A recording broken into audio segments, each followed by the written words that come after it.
बहुत बढ़िया, फैंटास्टिक।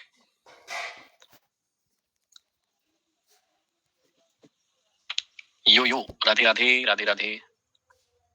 चलिए, तो अब आज और कल मार्केट डे नहीं था, इसलिए एक क्लास जो है बीच की, जैसे यहाँ पे 16 नंबर क्लास लिखा होगा, तो उससे कंफ्यूज मत होना, ठीक है। अब एक क्लास है आपकी जो कि मार्केट डेज में होती है, जो कि सुबह होती है, तो वो होना था क्योंकि कल सैटरडे था, संडे था, तो दोनों दिन मार्केट नहीं खुला था, इसलिए लाइव मार्केट की क्लास नहीं ले पाए थे। तो वो क्लास होगी कल, मतलब कल 2 क्लास रहेंगी। कल सुबह भी क्लास रहेगी, उसका टाइम रहेगा 9:30, 9:30 से लेंगे वाली क्लास, और एक क्लास रहेगी, वो रहेगी रात को जैसी थी वैसे ही, ठीक है। ओके,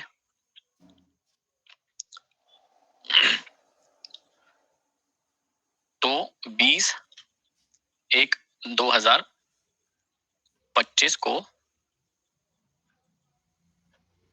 2 क्लास होंगी, ठीक है। सुबह 9:30 से, और रात वाली सेम, रात 9 बजे से, ठीक है। समझ में आ गया? कोई प्रॉब्लम? अभी सारे बच्चे और आ जाए, फिर एक बार और बता देंगे कि कल सुबह 9:30 बजे भी क्लास होगी, और कल रात को 9 बजे वाली जो क्लास थी वो भी होगी। जो बच्चे सुबह अटेंड नहीं कर पाएंगे, कोई टेंशन वाली बात नहीं है, रिकॉर्डिंग आ जाएगी, आप लोग देख लीजिएगा रिकॉर्डिंग वाली क्लास। तो कल हम लोग बताने वाले हैं लाइव मार्केट में स्टॉप लॉस कैसे लगाते हैं, टारगेट कैसे लगाते हैं, है ना। तो वो कई बच्चों को नहीं पता होता है कि ट्रेड लेते कैसे हैं, टारगेट को कैसे लगाया जाता है, या सिस्टम के अंदर स्टॉप लॉस को कैसे लगाया जाता है। तो कुछ चीजें बच्चों को नहीं पता होती है, तो वही हम कल लाइव मार्केट में मैं थोड़ा सा दिखाऊंगा, ठीक है। ठीक है, जो बच्चे सुबह क्लास नहीं ले पाएंगे, इट्स ओके, रिकॉर्डिंग आ जाएगी, बाद में रिकॉर्डिंग देख लीजिएगा, ठीक है। रिकॉर्डिंग आ जाएगी तो आप लोग बाद में रिकॉर्डिंग देख लीजिएगा। चलो, अब यहां तक एक चैप्टर प्राइस एक्शन का खत्म होगा। कल सुबह एक लाइव क्लास लेंगे, और कल शाम से हमारी होगी एक नई सेशन शुरू, जिसका नाम है डिमांड और सप्लाई। तो कल शाम से हम थोड़ा सा डिमांड और सप्लाई पढ़ना शुरू करेंगे। अभी तक हम क्या पढ़ रहे थे? अभी तक जो हमने पढ़ाई की उसको बोलते हैं प्राइस एक्शन। क्या बोलते हैं? अभी तक जो हमने पढ़ाई की है वो है प्राइस एक्शन, ठीक है, कि प्राइस कैसे एक्शन करता है, हायर हाई हायर लो बनाता है, कि लोअर लो लोअर हाई बनाता है, कि साइडवेज चलता है। अब जो हम क्लास पढ़ने वाले हैं कल से, कल शाम से पढ़ेंगे, वो होगी डिमांड एंड सप्लाई। डिमांड और सप्लाई का एक छोटा सा कोर्स है, वो पढ़ेंगे हम। उसके दृष्टिकोण से देखेंगे कि मार्केट को कैसे देखा जाता है। देखो, एक ही चीज को देखने के अलग अलग तरीके हो सकते हैं। कैसे? जैसे आप और हम सभी अलग अलग धर्मों में विश्वास करते हैं या मानते हैं। कोई भाई यहाँ हिंदू होगा, कोई भाई यहाँ मुस्लिम होगा, कोई यहाँ सिख होगा, कोई यहाँ ईसाई होगा। लेकिन सभी धर्मों का अल्टीमेट टारगेट क्या है? कि हमें ईश्वर की प्राप्ति करना है। अब ये बात अलग है कि कोई धर्म कहता है हमारी तरीके से करो, कोई धर्म कहता है हमारी तरीके से करो, हमारा धर्म सही है। एक्चुअल में यदि सत्य देखें तो क्या इस पृथ्वी का 4 क्रिएटर हो सकते हैं? इज इट पॉसिबल कि इस पृथ्वी के 4 क्रिएटर हो, कि आदि इसने बनाई होगी, आदि इसने बनाई होगी, आदि इसने बनाई होगी, आदि इसने बनाई होगी? ऐसा हो सकता है क्या कि इस पृथ्वी के 4 क्रिएटर हो, 4 लोगों ने मिलकर बनाया हो इसको? ऐसा तो नहीं हो सकता है। यदि वाकई में कोई क्रिएटर हुआ भी, पृथ्वी का या ब्रह्मांड का कोई क्रिएटर हुआ भी, तो वो एक ही होगा। अच्छा, इस बात को हम सब मानते भी हैं कि चाहे हम सबके धर्म अलग अलग हैं, लेकिन जिस पृथ्वी पर हम रह रहे हैं इसको तो किसी एक ने बनाया होगा। और इन चारों को पता है बहुत अच्छे से, इन चारों को बहुत अच्छे से सत्य पता है। लेकिन ठीक है, फिर भी पॉलिटिकल रीजन के कारण, माइथोलॉजिकल रीजन के कारण हम लोग इस बात को एक्सेप्ट नहीं करते हैं। सो ओके, उसमें कोई बुराई वाली बात भी नहीं है। लेकिन हम सब एक बात पे तो एग्री करते हैं कि हाँ, कोई एक ही शक्ति है। जो भी पावर है, जो भी ताकत है, वो अलग अलग नहीं हो सकती। वो शक्ति, वो पावर, वो ताकत, वो एक ही है। लेकिन हम लोग क्या कर रहे हैं? अलग अलग तरीकों से मान रहे हैं। अब ये कहेगा इसका भी ठीक है ना। हिंदू कहेगा मेरा वाला तरीका सही, ठीक है भैया। मुस्लिम भाई या बहन कहेंगे मेरा वाला तरीका सही। ईसाई वाला कहेगा भैया मेरा वाला सही। सिख वाला कहेगा भैया मेरा वाला सही। और भी धर्म है ना। यहूदी कहेंगे हमारा वाला सही। ठीक है, कोई दिक्कत नहीं है, सबके सही है। लेकिन सभी बात एक ही मान रहे हैं कि भैया फाइनली एक ही। तो देखो, ईश्वर तक पहुंचने के अलग अलग तरीके हैं, लेकिन हम सब जाना कहाँ चाहते हैं? एक ही जगह है हम सबके जाने की। हम सब अलग अलग जगह नहीं जाएंगे, हम सब एक ही जगह जाएंगे। आई बात समझ में? तो ये जो अलग अलग तरीके हैं, तो ऐसे ही स्टॉक मार्केट को भी आप अलग अलग अप्रोचेस से देख सकते हैं। तो कुछ लोग होते हैं जो स्टॉक मार्केट को देखते हैं इंडिकेटर से, वो इंडिकेटर ही देखते हैं और स्टॉक मार्केट को ट्रेड करते हैं। तो कुछ लोग होते हैं वो देखते हैं प्राइस एक्शन से, कि भैया मैं सिर्फ प्राइस एक्शन ही देखूंगा। तो कुछ लोग देखते हैं सिर्फ फिबोनाची से, कि भैया मैं फिबोनाची के लेवल लगाऊंगा और उसी से मार्केट को देखूंगा। तो कुछ लोग होते हैं जो बोलते हैं भैया मैं तो डिमांड और सप्लाई का ही रूल फॉलो करता हूँ, वो सबसे अच्छा है। अब हर मानने वाला क्या कहेगा कि मेरा वाला अच्छा, प्राइस एक्शन वाला कहेगा मेरा अच्छा, इंडिकेटर वाला कहेगा नहीं मेरा अच्छा, फिबोनाची वाला कहेगा नहीं मेरा अच्छा, डिमांड सप्लाई वाला कहेगा मेरा अच्छा। लेकिन सत्य क्या है? सत्य एक ही है कि हम सबको मार्केट को ट्रेड करना है। तो यदि एक अच्छे दृष्टिकोण की बात करें या सही दृष्टिकोण की बात करें, तो वो ये होगा कि किसी का अच्छा नहीं और किसी का बुरा भी नहीं। ये तो हमारे देखने का नजरिया है सिर्फ, अच्छा या बुरा कुछ भी नहीं है। फिर क्या है भाई, जिस व्यक्ति को जिस अप्रोच से समझ में आ जाए, किसी को इंडिकेटर से समझ में आ जाए उसको मान ले, वो तरीका अच्छा उसके लिए। किसी को प्राइस एक्शन से समझ में आ रहा है वो तरीका अपना ले, वो अच्छा है। जिसको जो तरीका समझ में आए उस तरीके से वो स्टॉक मार्केट को ट्रेड कर ले। क्यों? क्योंकि फाइनली हमारा टारगेट क्या है? पैसे कमाना। फाइनली हमारा लक्ष्य है हमको इनकम करना है। अब वो चाहे इंडिकेटर से हो, चाहे प्राइस एक्शन से हो, चाहे फिबोनाची से हो, चाहे डिमांड सप्लाई से हो, ये आपको समझ में आना चाहिए। ठीक है, हाँ कॉम्बो भी कर सकते हैं, दो चीजों को मिला भी सकते हैं, कोई दिक्कत वाली बात नहीं है। तीन को भी मिला सकते हैं, वो आपके ऊपर डिपेंड करता है कि आप उसका क्या करना चाहते हैं। लेकिन जो मैंने एग्जांपल दिया उससे समझ में आ गया आपको कि मैं क्या कहना चाह रहा हूँ। ठीक है, तो कल से हम एक नया चैप्टर भी शुरू करेंगे जिसका नाम होगा डिमांड एंड सप्लाई। थोड़े से रूल उसके अलग रहते हैं, कोई दिक्कत वाली बात नहीं, बहुत आसानी से आपको समझ में आ जाएगा। जब मैं जहां हूं तो वहां पर चीजें आसानी ही से समझ में आएगी। कोई भी चीज को मैं कठिन बना के आपको नहीं पढ़ाता हूँ या नहीं सिखाता हूँ। इजीएस्ट वे जो होता है पढ़ाने का वो उसको मैं यूज करता हूँ। ठीक है, नहीं अभी तक जो क्लास चला है वो प्राइस एक्शन के लिए, स्टॉक स्टॉक मत बोलो। अभी तक जो क्लास चला है वो प्राइस एक्शन की क्लास है। हमने उसमें प्राइस एक्शन सीखा कि प्राइस कैसे ऊपर जाता है, नीचे आता है, कहाँ रुकता है, कहाँ से ब्रेकआउट करता है, कहाँ पे ब्रेक डाउन करता है, ये सब सीखा। अब उसी का थोड़ा सा और एक अलग अंदाज देखेंगे, होता सब सेम ही है, अलग कुछ नहीं है, एक अंदाज देखेंगे हम। ठीक है, चलो अब आज की क्लास में हम क्या सीखने वाले हैं। आज की क्लास में मैंने 3-4 साल से जब मैं स्टॉक मार्केट को देख रहा हूं तो मैंने अपने लिए कुछ रूल्स और रेगुलेशंस बनाए थे, इंपॉर्टेंट रूल्स बनाए थे मैंने अपने लिए। कुछ 25 से 30 रूल्स हैं जो मैंने अपने लिए बनाए थे, अपनी डायरी में मेंटेन किए थे और उनको हर बार मैं पढ़ता था, याद करता था, और जब भी गलती होती थी तो मैं उन रूल्स को देखता था। तो आज उसी रूल्स की कहानी है या उसी रूल्स की क्लास है। वो रूल्स जो मैंने अपने लिए बनाए थे आज मैं आपके लिए उनको पढ़ने वाला हूं, और आप भी अपनी कॉपी में लिख सकते हैं या बाद में भी लिख सकते हैं, साथ में भी लिख सकते हैं, कोई दिक्कत वाली बात नहीं। चलिए, अब कुछ बच्चे और भी नए जुड़े हैं क्लास में तो उनको बता दूं कि कल मतलब 20/1/2025 को हमारी 2 क्लास होंगी। एक सुबह 9:30 बजे से भी होंगी और एक रात को 9 बजे से भी होंगी। सुबह 9:30 बजे क्लास जो होने वाली है वो लाइव मार्केट की क्लास होगी। मार्केट जब चल रहा होता है तो उसमें कैसे बाय का बटन दबाते हैं, सेल का बटन दबाते हैं, स्टॉप लॉस कैसे लगाते हैं, टारगेट कैसे लगाते हैं, थोड़ा सा प्रैक्टिकल में करके बताऊंगा, ताकि कई बच्चे बहुत नए हैं उनको बेसिक चीजें भी नहीं समझ में आती है, तो मैं वहां पे करके दिखा दूंगा। यदि कोई क्वेश्चन होंगे तो आंसर दे दूंगा। इसलिए 9:30 बजे की क्लास है और एज इट इज जैसे हमारी रात की क्लास चलती है वो वैसे के वैसे ही रहेगी। आई होप ये बात आपको समझ में आ गई होगी। अब मैं शुरू करने जा रहा हूँ अपने जो सबसे इंपॉर्टेंट रूल मैंने अपने लिए बनाए थे और अब मैं आपके लिए उसको रिवील कर रहा हूँ कि भैया ये रूल्स आपको अपनी लाइफ में याद रखना है। चलिए, सबसे पहला रूल जो मैंने अपने लिए बनाया था और मुझे बहुत जल्दी समझ में आया कि किसी एक सेटअप को बना के आपको उसको टेस्ट करना पड़ता है। जैसे कल हमने देखा था आपका हाथ सेटअप, ऐसे ही और भी बहुत सारे सेटअप हो सकते हैं। लेकिन सबसे पहली जो शर्त है, पहले तो आपको एक सेटअप बनाना पड़ेगा जिस पर आप ट्रेड लेंगे, जिस पर आप बाय सेल करेंगे। दूसरा ना, आपको उसको टेस्ट करना पड़ेगा कि ये काम कर रहा है कि नहीं कर रहा है, कितने % काम कर रहा है, मैंने कितनी बार इसको यूज किया है। फिर टेस्ट करके ना उस पर बिलीव भी करना होता है, विश्वास भी करना होता है। क्योंकि भैया देखो, ये एकमात्र धंधा है जहाँ पैसे तुरंत लगते हैं, नुकसान भी तुरंत होता है, फायदा भी तुरंत होता है। तो यहाँ पर आप जब तक अपने सेटअप पर भरोसा नहीं करेंगे, विश्वास नहीं करेंगे, आप पैसे कमा ही नहीं पाएंगे।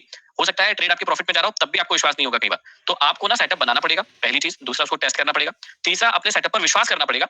और चौथा और सबसे इंपॉर्टेंट है कि विश्वास करके उस पर ट्रेड लेना पड़ेगा और ये प्रैक्टिस करना पड़ेगा। तो सबसे पहला रूल जो मैं सीखा था स्टॉक मार्केट में आके वो ये था कि सेटअप बनाओ, उसको टेस्ट करो, उस पर विश्वास करो और ट्रेड लो। यदि आपका सेटअप गलत जा रहा है तो नया सेटअप बनाओ, फिर उसको टेस्ट करो, फिर उस पर विश्वास करो, फिर उस पर ट्रेड लो। वो भी गलत जा रहा है, फिर नया सेटअप बनाओ, फिर उसको टेस्ट करो, फिर उस पर विश्वास करो, फिर उस पर ट्रेड लो। ये बार बार होगा। ये कब तक होगा? जब तक कि आपको एक प्रॉफिटेबल सेटअप नहीं मिल जाता। ठीक है, हरमेंद्र सिंह जी, आपने ये क्वेश्चन 3 बार पूछ लिया कि मैं सुबह क्लास नहीं ले पाऊंगा। मैं 3 बार जवाब भी दे चुका हूं कि नहीं ले पाएंगे तो कोई टेंशन वाली बात नहीं है, उसकी रिकॉर्डिंग आएगी, वो आप देख लीजिएगा। Any problem? अब बताइए, कोई प्रॉब्लम है? आप हरमेंद्र सिंह, आंसर मिला आपको? यदि आप कोई भी बच्चा सुबह क्लास नहीं ले पाता, कोई टेंशन वाली बात नहीं है, आप उसकी रिकॉर्डिंग मिल जाएगी तो आप उसको देख लीजिएगा। क्यों चिंता करते हैं? व्यर्थ में ही इतनी चिंता करते हो। रिकॉर्डिंग अवेलेबल है ना, कभी कोई क्लास नहीं भी ले पा रहे, रिकॉर्डिंग देख लेना बाद में। अब ये देखो, एक और बच्चा उठ के आया है, पता नहीं नींद में होते हो, कहाँ होते हो, कितने बजे सुबह होगी भैया? ये लिखा तो था, इतना पढ़ पढ़ के सुनाया तो सुबह 9:30 बजे होगी, रात को 9 बजे भी होगी, दोनों 2 क्लास होगी कल। ठीक है, चलो अब क्लास शुरू करते हैं और सुनो इधर। तो पहला रूल था ये, जो आपको समझ में आ गया होगा कि आपको सेटअप बना के ना उसको टेस्ट करना पड़ेगा, उस पर विश्वास करके उस पर ट्रेड लेना पड़ेगा। सेकंड जो रूल मैंने अपने लिए बनाया था वो था कि किसी भी एक सेटअप के रिजल्ट को 2 या 4 ट्रेड लेके नहीं देख सकते। कई सारे बच्चे होते हैं कि एक आधा सेटअप उठाया, उसको 2-4 बार ट्रेड किया, 2-4 दिन ट्रेड किया और उसको उस पर डिसीजन ले लिया कि हाँ यार ये तो बहुत अच्छा है या ये तो बहुत बुरा है। आप ऐसे नहीं कर सकते। आपको कोई सेटअप या तो पूरे महीने या 2 महीने 3 महीने उसको टेस्ट करना पड़ेगा और तब आपको उसकी अच्छाई और बुराई के बारे में पता चलेगा। मतलब कोई भी सेटअप बनाओगे तो उसको थोड़ा सा टाइम देना पड़ेगा और टाइम देते टाइम इस बात का विशेष ध्यान रखें कि आप छोटी क्वांटिटी से ही ट्रेड करें। मान लो आप एक स्टॉक भी ले लो, 2 स्टॉक ले लो, बहुत कम क्वांटिटी से ट्रेड करें। ऐसा क्यों? यदि आपको नुकसान भी होता है तो आपको वो नुकसान कम होगा, फिर ज्यादा नुकसान नहीं होगा। इसलिए आपको यदि ट्रेड भी लेना है तो आप छोटे छोटे ट्रेड लेके उसको प्रैक्टिस कर सकते हैं, है ना। तो 1-2 दिन में कोई भी फैसला नहीं लेना है कि भैया बस मैंने फैसला ले लिया ये वाला सेटअप अच्छा है या बुरा है।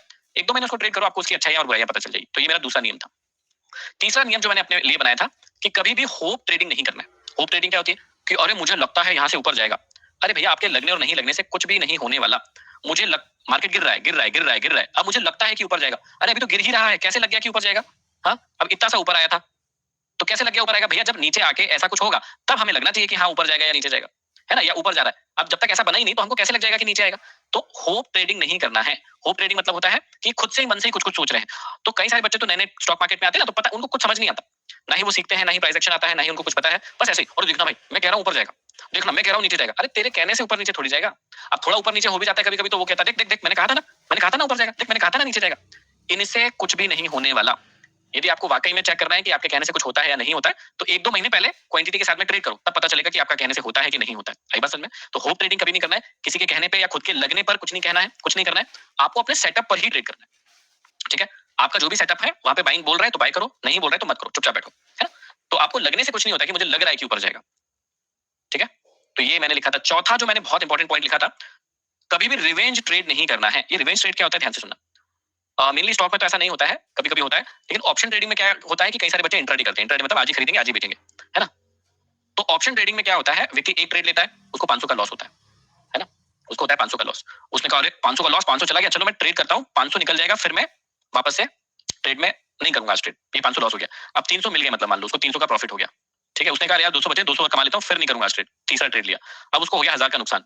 उसने कहा यार मार्केट तो मुझसे 1000 रुपए ले गया। अब उसको चिढ़ाएगी, पहले 500 गया था, फिर 300 आया, अब 1000 चला गया। अब वो कहेगा अरे यार मेरे तो अभी 700 रुपए मार्केट के अंदर, मतलब जितने भी पैसे पड़े मार्केट में चले गए, अब मैं ट्रेड लेता हूँ, अब देखना 2000 कमा के दिखाऊंगा। तो ऐसे कर करके व्यक्ति ना रिवेंज मोड में आ जाता है। मतलब क्या कहता है, मार्केट से बदला निकालने का भाव उसको आ जाता है कि मार्केट ने मुझसे 1000 रुपए कैसे लिए, मैं तो इतना समझदार हूँ, मैं तो महेंद्र सर से सीखा हूँ, मैं तो इतना स्मार्ट हूँ, मैंने बहुत प्रैक्टिस की है, ऐसे कैसे 1000 रुपए चले गए मेरे, मैं तो ये 1000 रुपए वापस लेके ही रहूंगा। तो व्यक्ति क्या करता है, मार्केट से रिवेंज मोड में आता है। और जितना किसी व्यक्ति का ऊपर वाला माला गर्म रहेगा, उसकी उतनी जेब ढीली होती जाएगी। ये वाला माला जितना गर्म रहेगा, जितना हॉट रहेगा, तो मार्केट क्या करेगा, उस व्यक्ति को उतना ज्यादा नुकसान देगा और वो व्यक्ति उतना ज्यादा अपने पैसे लूज करेगा। तो कभी भी याद रखना, यदि किसी ट्रेड में लॉस हो गया है तो पहले वो 5 नियम याद रखो। ट्रेंड कौन सा चल रहा है, एरिया ऑफ वैल्यू क्या है, कहाँ आप खरीदोगे, मतलब एंट्री ट्रिगर क्या है, लॉस हुआ तो एग्जिट कहाँ करोगे। तो ये वाले पॉइंट में जो चौथा पॉइंट है, इसमें आपने पहले ही अपने आपको बता दिया कि भैया इतना लॉस मेरा हो सकता है। यदि वो लॉस हो गया है तो मार्केट से निकल जाओ, क्यों ट्रेड करना है आपको, इस बात को आपको समझना पड़ेगा। तो इसलिए रिवेंज मोड नहीं आने देना है, नहीं तो आपकी जेब ढीली हो जाएगी, जेब खाली हो जाएगी। पांचवा जो नियम मैंने अपने लिए बनाया था, कई बार क्या होता था, मैं ट्रेड करते करते डाउ थ्योरी भूल जाता था। डाउ थ्योरी क्या होती है, higher high higher low, higher high higher low higher, मतलब मैं ट्रेंड भूल जाता था। कई बार ट्रेड करने के चक्कर में हम इतना मशहूर हो जाते हैं कि अप ट्रेंड चल रहा है और हम नीचे का ट्रेड ले रहे हैं, या डाउन ट्रेंड चल रहा है और हम ऊपर का ट्रेड ले रहे हैं। मतलब हम क्या कर रहे हैं, ट्रेंड के अपोजिट जाके ट्रेड ले रहे हैं। भैया अप ट्रेंड चल रहा है तो मुझे बाय के ही ट्रेड लेना चाहिए ना, थोड़ा नीचे आने पर मैं सेल के ट्रेड क्यों ले रहा हूँ, या डाउन ट्रेंड चल रहा है तो मुझे डाउन के ही ट्रेड लेना चाहिए, मैं अप के ट्रेड क्यों ले रहा हूँ। तो वो इसलिए होता है क्योंकि हम ट्रेंड भूल जाते हैं, हम लोग डाउ थ्योरी को भूल जाते हैं। इसलिए कभी भी जो पहला वाला नियम था किसी भी स्टॉक को बाय करने से पहले या कोई भी पोजीशन बनाने से पहले, कि पूछो ट्रेंड क्या है, डाउ थ्योरी नहीं भूलना है। मतलब अपने आप से हमेशा पूछते रहना है कि ट्रेंड क्या है, what is the trend. Trend पता होगा, एवरीथिंग विल बी इजी, कोई टेंशन नहीं होगा। ट्रेंड नहीं पता, आप भूल गए, गए काम से। तो पांचवा नियम मैंने बनाया था कि ट्रेंड नहीं भूलना है, सबसे इंपॉर्टेंट चीज है। छठवां नियम मैंने अपने लिए बनाया था कि लॉस में जल्दी निकलना है और प्रॉफिट को राइड करना है। राइड करने का मतलब होता है उसमें बैठना है। जब नए नए ट्रेडिंग हम लोग भी सीखे थे तो क्या करते थे, लॉस हो रहा है तो बैठे रहते थे कि अरे ऊपर आएगा ऊपर आएगा ऊपर आएगा, वापस रिकवर हो जाएगा। कई बार हो भी जाता था, उस कारण हम होप ट्रेडिंग करने लगते थे। उस कारण क्या होता था, हमारे अंदर होप आ जाती थी और हम लोग क्या करते थे, होप ट्रेडिंग करने लगते थे। तो भाई लॉस हो रहा है तो लॉस को डिफाइन करो, इतने लॉस पर निकल जाऊंगा और उसको खत्म करो, निकलो। और जब प्रॉफिट होता था ना, तो छोटा छोटा सा भी प्रॉफिट होता था तो हम जल्दी से भाग जाते थे कि अरे 200 रुपए मिल गया, 500 मिल गया, 1000 मिल गया, 2000 मिल गया, चलो भागो। भाई आपने ट्रेड लिया है तो पहले से ही फिक्स रखो कि मैं 1:2 लूंगा, 1:3 लूंगा। अभी जैसे मैंने रिसेंटली आपको बताया था कि मेरी ईटीएफ की पोजीशन बनी हुई है अभी, है ना, ईटीएफ की एक बड़ी पोजीशन बनी हुई है। अब उसमें मुझे थोड़ा सा ऊपर गया मार्केट और मुझे 25,000 के करीब का लाभ हो रहा था, जबकि मेरा टारगेट बड़ा है। ये तो छोटा सा एक जरा सा ऊपर गया और मुझे 25,000 का लाभ दिखाने लगा था। तो अब मैं यदि पुराना वाला महेंद्र होता तो मैं क्या करता, 25,000 का प्रॉफिट बुक कर लेता, है ना। अच्छा, जबकि मुझे पता था कि मार्केट और नीचे आ सकता है, तो और नीचे आया भी। अब वही पोजीशन जो 25,000 प्रॉफिट में दिखा रही थी, अब वो मुझे 40-50,000 के लॉस में दिखा रही है अभी। यदि पुराना महीना होता तो इससे भी डर जाता कि अरे यार, गिल्ट भी फील करता कि अरे यार 25,000 का प्रॉफिट हो रहा था, अरे यार मैंने क्यों नहीं बुक किया, अरे यार अब तो मुझे 50,000 का लॉस दिख रहा है, क्या करूं। यदि पुराना महीना होता तो गिल्ट भी करता, होप भी करता, फालतू की चीजें करता। लेकिन अब मुझे कोई टेंशन नहीं है, क्यों भाई, 25,000 का प्रॉफिट तो जरा सा प्रॉफिट है, तो थोड़ा सा प्रॉफिट है, बड़ी पोजीशन है, मुझे इस पे 25,000 का प्रॉफिट नहीं चाहिए, मुझे इस पे बड़ा प्रॉफिट चाहिए, उसके लिए मैं होल्ड करूंगा। और यदि पोजीशन नीचे भी आ गई तो मुझे डरने की जरूरत नहीं है। मैं क्या करूंगा, इसमें यदि और मेरे पास पैसा है तो मैं इसमें और लगा दूंगा ना, क्योंकि अब मुझे और माल सस्ते में मिल रहा है। तो यदि माल अब सस्ते में मिल रहा है तो मैं क्या करूं भाई, मैं और खरीदूं, किस बात की टेंशन है। आई बात समझ में। यदि मेरे पास पैसा है तो मैं और माल खरीद लेता हूं और पटक लूंगा, कोई दिक्कत नहीं है, क्योंकि जितना बॉटम बनेगा उतना मैं खरीदूंगा और जैसे ही ऊपर जाएगा मुझे पैसे, मेरे प्रॉफिट बढ़ने लगेगा, तो उसका कोई टेंशन नहीं। ठीक है। एक और पोजीशन, जैसे मेरी गोल्ड की पोजीशन बहुत शानदार चल रही है, तो उसमें भी मुझे अभी करीबन 15% से ज्यादा का प्रॉफिट हो रहा है। लेकिन एक बार मैंने फिजिकल गोल्ड लिया था, जब मैं शुरू में सीखा था, उसकी कहानी बताता हूँ। तो मैंने लिया था फिजिकल गोल्ड 5 लाख का। ठीक है, 5 लाख का गोल्ड लिया था मैंने। और बहुत कम समय में मैंने लिया था उसको 49,500 रुपीज पर 10 ग्राम के हिसाब से लिया था। 5 लाख की पोजीशन बनाई थी उसमें मैंने, मतलब फिजिकल गोल्ड लिया था और ये भाव पहुंच गया था 49,500। तो मुझे सीधा सीधा इस पर 1 लाख का प्रॉफिट हो रहा था। इस 5 लाख के मुझे मिल रहे थे 6 लाख। तो मुझे ये 6 लाख दिखे, जैसे ही 6 लाख दिखे तो मैंने कहा अरे यार बढ़िया 1 लाख रुपए मिल रहा है यार, चलो बुक कर दो प्रॉफिट। तो मैंने क्या किया, इस 1 लाख का प्रॉफिट बुक कर दिया। मुझे कितना मिला, 1 लाख। लेकिन जब धीरे धीरे मार्केट आगे बढ़ा मार्केट, और आज जब गोल्ड 90,000 तक पहुंच गया है, तो आज मुझे फील होता है कि यदि उसी पोजीशन को, उसी 49,000 वाली पोजीशन को मैं होल्ड करके रखता, यदि उसी गोल्ड को मैं प्रॉफिट बुक नहीं करता उस फिजिकल गोल्ड का, तो आज मुझे करीबन करीबन 3 से 4 लाख का प्रॉफिट होता उसी गोल्ड पे। मुझे कुछ नहीं करना था, सिर्फ उसे होल्ड करना था। वही गोल्ड जिसने मुझे 1 लाख का प्रॉफिट दिया, आज मुझे कितना प्रॉफिट देता, वो 3, 3.5, 4 लाख का प्रॉफिट दे रहा होता। लेकिन ठीक है, रिग्रेट करने की जरूरत नहीं है। यही बात समझा रहा हूं मैं आपको कि लॉस हो तो जल्दी निकल सकते हो आप, लेकिन प्रॉफिट को राइट करना चाहिए आपको, लंबे समय बैठना चाहिए। ठीक है, तो ये मैंने एक नियम समझा और सीखा।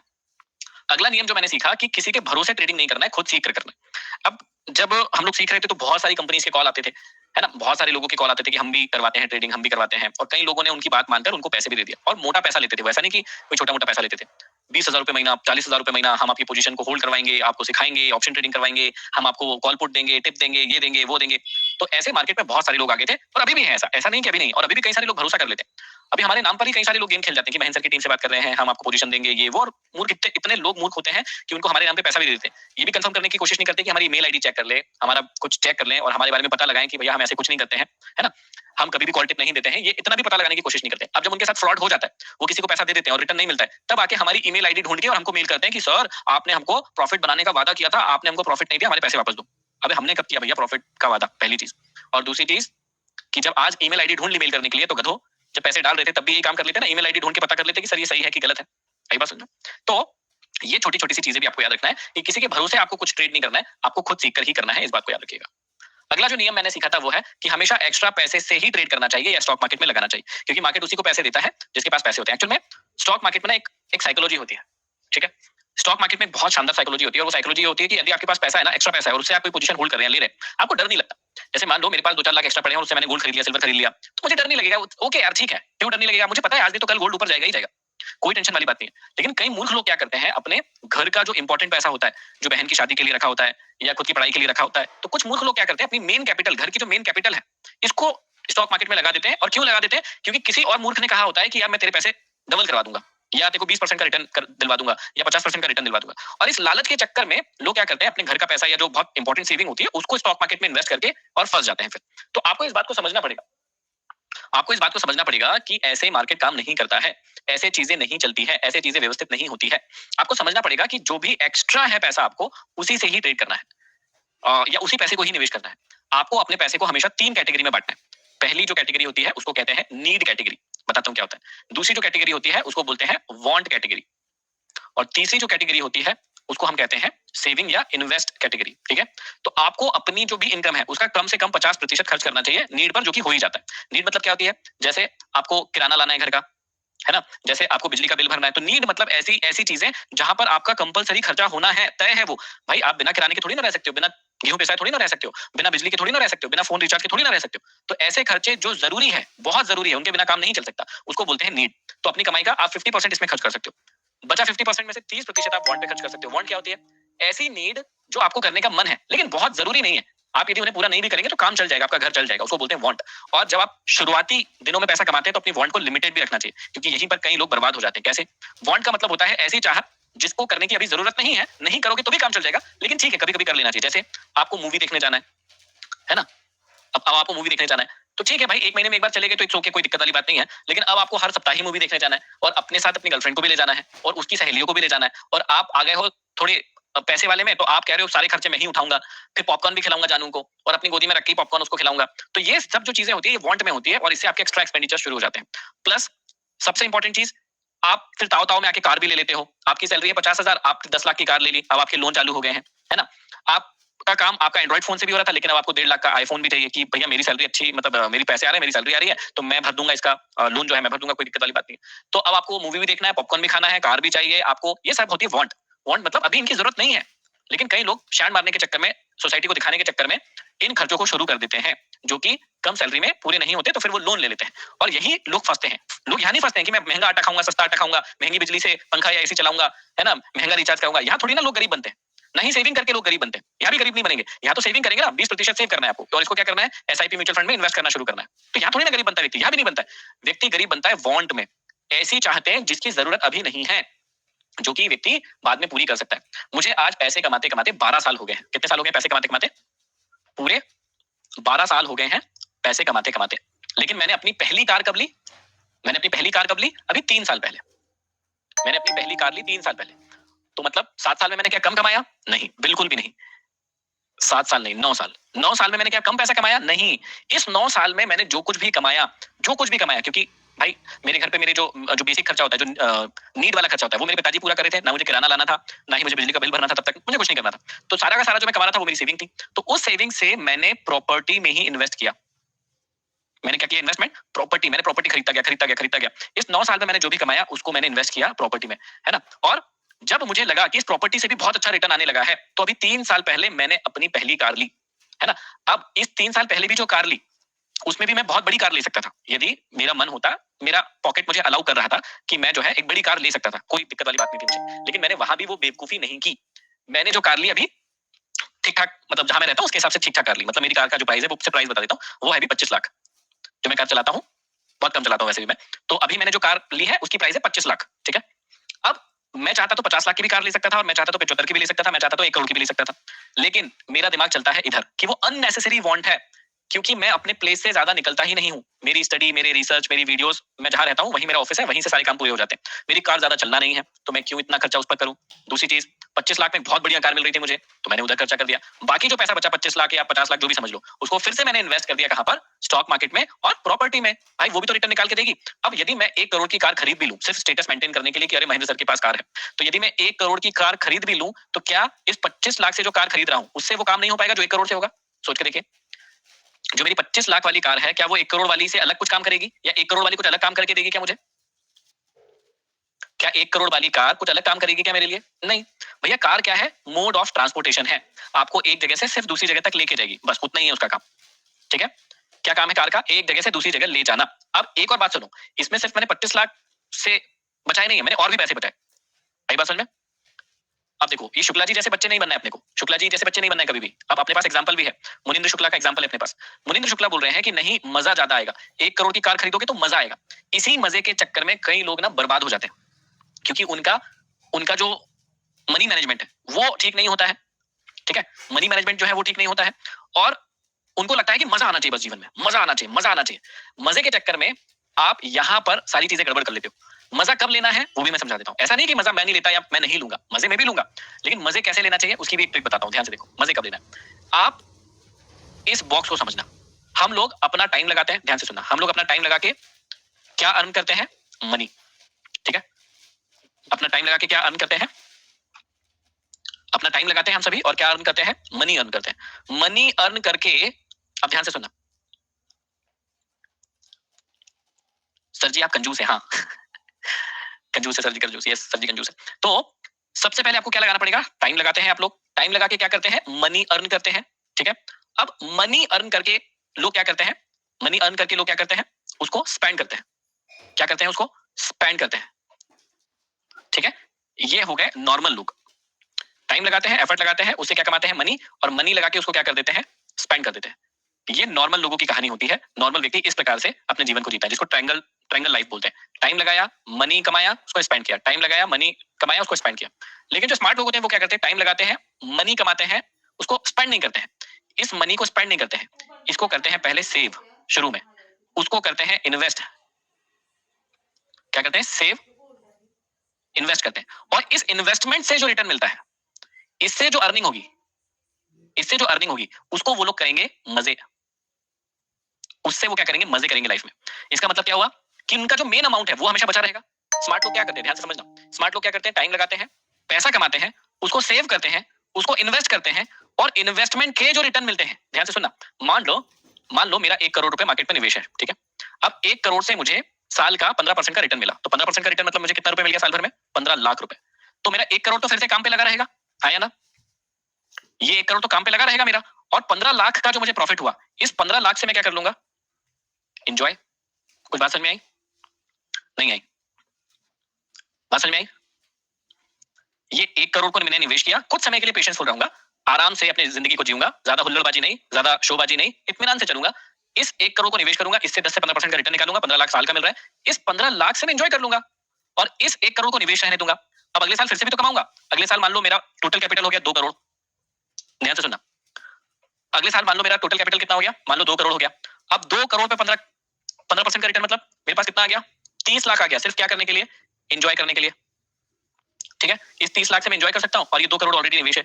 तो आपको ये चक्र समझना पड़ेगा कि टाइम लगा के मनी, मनी लगा के सेव, सेव लगा के इन्वेस्टमेंट और इन्वेस्टमेंट के रिटर्न से आप एंजॉय करो। ये फॉर्मूला मैंने अपनी लाइफ में पिछले 12 सालों में अपनाया है एंड बिलीव मी, विश्वास करिएगा मुझ पर, बहुत शानदार जिंदगी जीता हूं मैं। हर बैच के बाद एक फॉरेन टूर या इंडिया में एक टूर मारता हूं मैं। जैसे आपका बैच अभी खत्म होगा, फिर मैं एक टूर पर चले जाऊंगा, फिर उसके बाद एक क्लास लूंगा, फिर मैं एक फॉरेन ट्रिप लगाऊंगा। हर हर दूसरे महीने मेरी एक ट्रिप होती है, या तो इंडिया में या फिर फॉरेन में। हर दूसरे महीने मेरी एक बड़ी ट्रिप होती है, मैं बढ़िया घूमता हूं और चिल करके अपनी लाइफ जीता हूं। ठीक है, तो अब इस बात को समझिएगा कि आपको ये बात समझना है कि हमेशा एक्स्ट्रा पैसे से ही ट्रेड करना है, नहीं तो मार्केट आपको पैसे नहीं देगा, वो आपको डराएगा, आपके अंदर फियर डाल देगा। ठीक है, आपके अंदर फियर डाल देगा, तो आपको फियर में नहीं आना है, आपको बिंदास होके काम करना है। और ये जो चक्र है इतना शानदार है कि यदि आपने 5-10 साल इसको फॉलो कर लिया, यदि आपने इसको 5-10 साल फॉलो कर लिया तो आपके सारे शौक भी पूरे होंगे और मजेदार चीज भी होगी। चलो, अगला जो रूल मैंने अपने लिए बनाया था, मैंने अपने आप को कहा कि बड़ा प्रॉफिट चलेगा, छोटा प्रॉफिट भी चलेगा, छोटा लॉस भी चलेगा, लेकिन बड़ा लॉस नहीं चलेगा। ये मैंने अपने आप को कहा, छोटा प्रॉफिट चलेगा, छोटा लॉस चलेगा, सॉरी छोटा प्रॉफिट चलेगा, बड़ा प्रॉफिट भी चलेगा, छोटा लॉस भी चलेगा, तीनों चीजें चल जाएंगी। ठीक है, लेकिन बड़ा लॉस नहीं करने का, क्योंकि बड़े लॉस में क्या होगा, कैपिटल ही चला जाएगा। यदि कैपिटल चला गया तो कुछ मतलब है क्या, फिर यदि कैपिटल ही चला गया तो फिर कुछ मतलब है क्या, नहीं, कोई मतलब नहीं। तो ये वाला रूल भी आप याद रखना, बहुत इंपॉर्टेंट रूल है। इसके बाद इस रूल को अभी निकाल देते हैं। इसके बाद मैंने एक रूल बनाया कि हमेशा बड़े टाइम फ्रेम को देखकर ही देखो कि मार्केट क्या कर रहा है। एक्चुअल में कई लोग क्या करते हैं, 10 मिनट, 5 मिनट, 15 मिनट के टाइम फ्रेम में इतना उलझ जाते हैं, इतना ज्यादा उलझ जाते हैं कि वो कभी भी बड़े टाइम फ्रेम को नहीं देखते। जैसे अभी मैं आपको बार बार ना डेली का टाइम फ्रेम दिखाते रहता हूँ और बताता रहता हूँ कि मार्केट क्या कर रहा है, यहाँ से पता करो।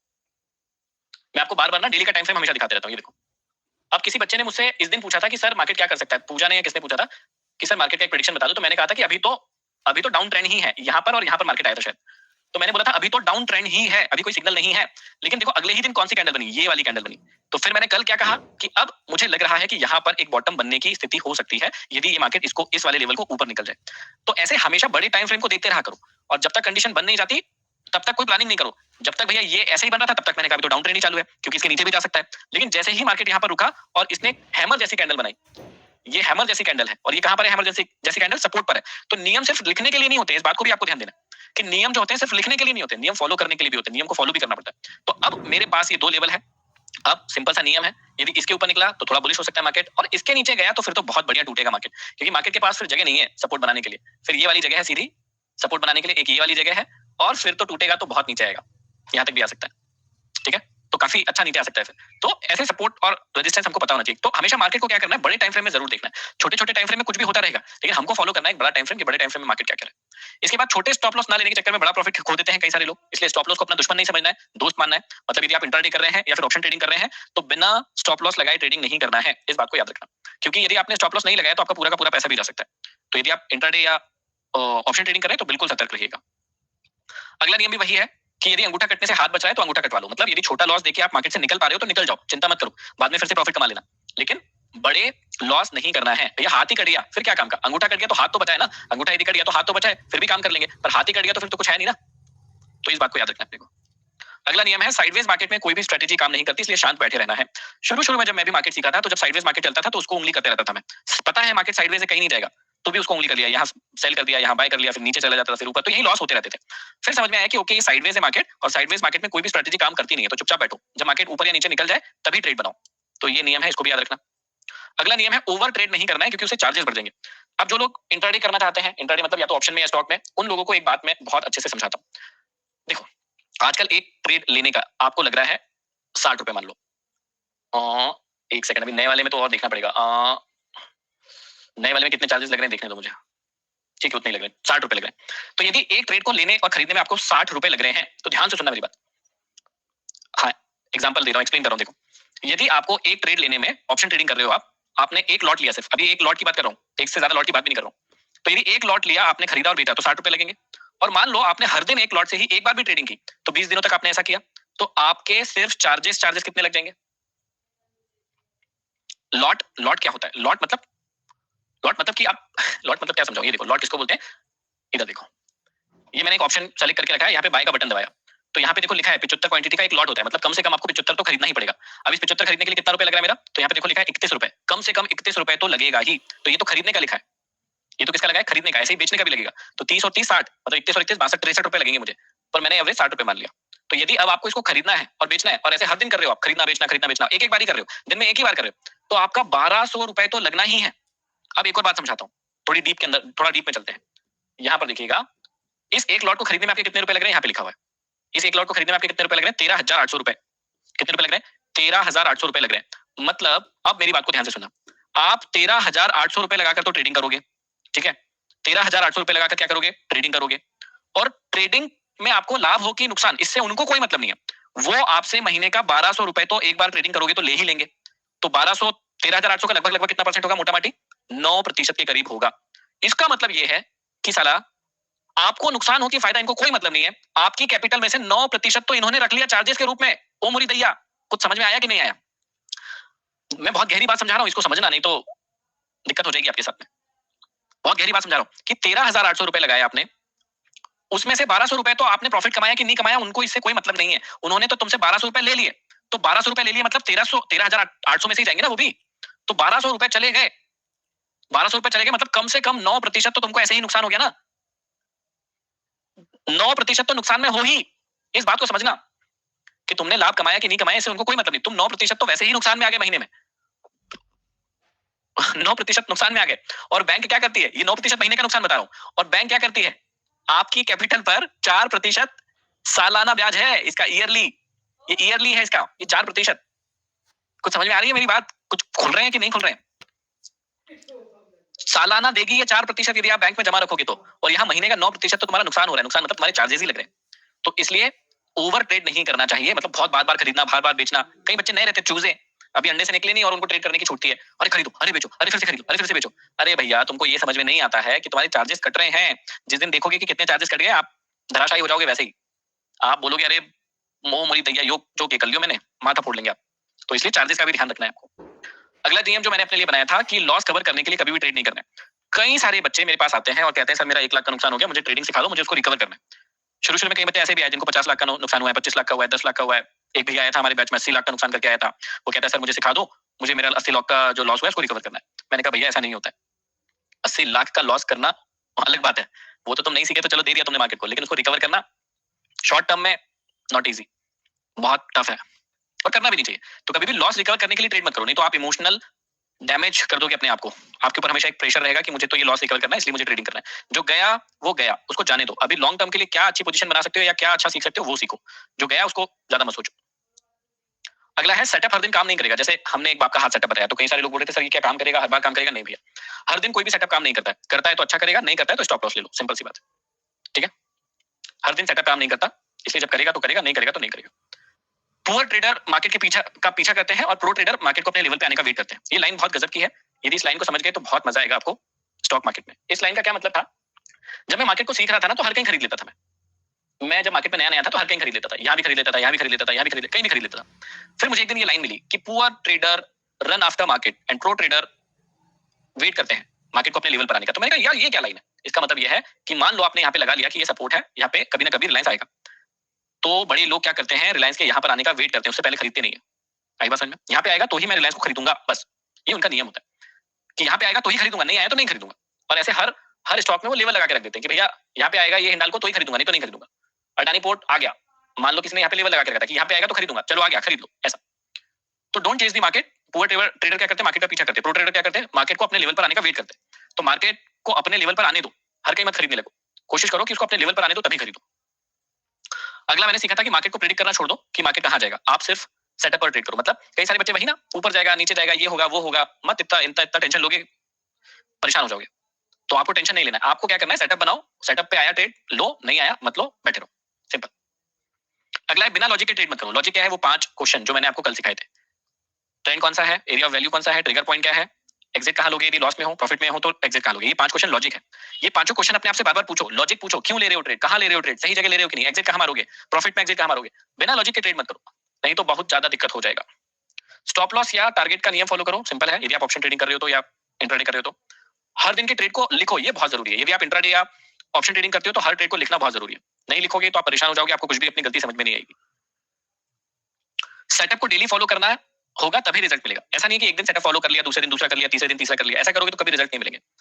आपको हमेशा सेटअप फॉलो करना पड़ेगा। कैसे लिखते हैं उसकी एक शीट होती है, मैं बता दूंगा, या आप इंटरनेट पे ढूंढ सकते हैं।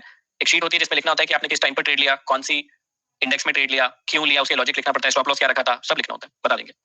And last but not the least, कभी सीखना बंद मत करो, पुराने नोट्स हमेशा पढ़ते रहो। सबसे इंपॉर्टेंट चीज, मैं आज भी सीखता रहता हूँ, मार्केट में नई नई चीजें ढूंढता रहता हूँ। जब पहला बैच बनाया था हमने तो ईटीएफ नहीं पढ़ाए थे, है ना। अभी 2-3 बैच से हम ईटीएफ भी पढ़ाते हैं, ठीक है। जब पहला बैच बना था तो हम गोल्ड और सिल्वर नहीं पढ़ाते थे। अब नए बैच में हम गोल्ड और सिल्वर भी पढ़ाने लगे हैं। जब पहला बैच बना था तो हम आईपीओ नहीं पढ़ाते थे। जब अभी वाला बैच बना तो हम आईपीओ भी पढ़ाते हैं और उससे कैसे पैसे कमाते हैं ये भी बताते हैं। तो मैं भी अपने आप को अपडेट करते रहता हूँ, नई नई चीजें, नए नए सेटअप, नए नए इंस्ट्रूमेंट ढूंढता रहता हूँ और आप लोगों को सिखाते रहता हूँ। तो कभी भी सीखना बंद नहीं करना है। जो सीख लिया उसको इनफ नहीं मानना है कि यार बस यही है, इसी से सब कुछ होगा। नहीं, ऐसा कभी नहीं होता। ऑलवेज रिमेंबर, हमेशा याद रखना कि सीखना बहुत जरूरी है। जितना सीखोगे उतना लाइफ में आगे बढ़ोगे। तो यही थे मेरे कुछ लर्निंग्स जो मैंने अपने एक्सपीरियंस से सीखे थे, जो आज आपके साथ शेयर किए मैंने। कल जो है सुबह 9:30 बजे क्लास होगी आपकी, उसके लिए रेडी रहना। जो बच्चे ज्वाइन नहीं कर पाए टेंशन मत लेना, है ना, बिल्कुल टेंशन लेने की जरूरत नहीं है। रिकॉर्डिंग आ जाएगी, वो रिकॉर्डिंग देख लेना। और रात की क्लास जो है वो भी एज इट इज होगी। सुबह भी क्लास होगी, कल 2 क्लास होगी। सुबह 9:30 बजे से भी क्लास होगी और रात को 9 बजे से भी होगी। इन दोनों बातों को याद रखना। मिलते हैं कल सुबह। Thank you very much, good night, take care, bye bye. और जितने बच्चों के कुछ प्रश्न है तो वो कल या परसों में ले लेंगे, मतलब कल सुबह या कल शाम को ले लेंगे, ठीक है। कुछ प्रश्न है तो कल या परसों, कल शाम को ले लेंगे। चलो, good night, take care, bye bye. मिलते हैं कल सेम टाइम।